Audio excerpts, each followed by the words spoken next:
Welcome to the Deep Dive.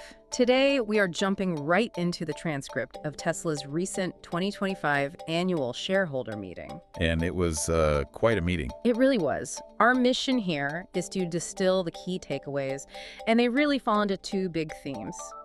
The intense internal fights over corporate governance.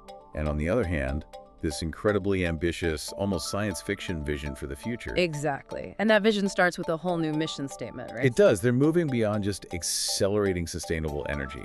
The new goal is achieving what they're calling sustainable abundance, mostly through AI and robotics. Before we get to the future, though, let's just quickly ground ourselves in the 2024 results they presented. Sure. I mean, they were impressive. Model Y was the best-selling vehicle in the world, and they deployed 31 gigawatt-hours of energy, which is, more than double what they did in 2023. And the safety stats they shared were just astounding. Only one crash per 6.8 million miles with autopilot engaged. Which they claim is 10 times better than the average U.S. driver. Right. But even those kinds of numbers couldn't distract from the very real conflict playing out with the shareholders. Let's get into the fights. Okay, so management did secure two really crucial victories. First, the amended equity incentive plan was approved. And the big one, the CEO Performance Award, the compensation package. That one passed with over 75% of the vote, so a clear win for them on that front. But it wasn't a clean sweep. The shareholders really pushed back on some governance issues. They really did. For instance, Proposal 8, which tried to link executive pay to measurable things like worker safety and sustainability metrics, that failed. And then there was Proposal 10, which I think is really key. It was trying to get rid of that high 3% ownership threshold for derivative suits. And for you to understand, that threshold is a huge deal. It makes it extremely difficult for smaller shareholders to sue the board. So critics say it kind of insulates them from accountability. And they also voted against getting rid of some supermajority voting requirements. It really feels like a struggle for control. That's a perfect way to put it. So let's shift from that boardroom fight to what they're calling the new book for Tesla. Right. And this is where things get really futuristic. The whole narrative is now centered on AI and robotics, and specifically on Optimus, the humanoid robot.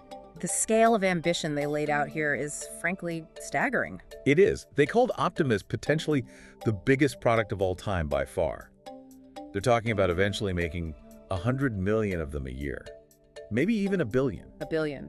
And the claims are that it will eliminate poverty and perform medical care with more precision than a human surgeon. All from a robot that they're targeting to produce for around $20,000. A billion robots a year, seems. I mean, how is that even feasible from a manufacturing standpoint? Well, it's definitely aspirational, but connects to their whole strategy. It extends to the vehicles, too. Yeah. They give details on the Cybercab, the robotaxi. Right, the one with no pedals or steering wheel. Exactly.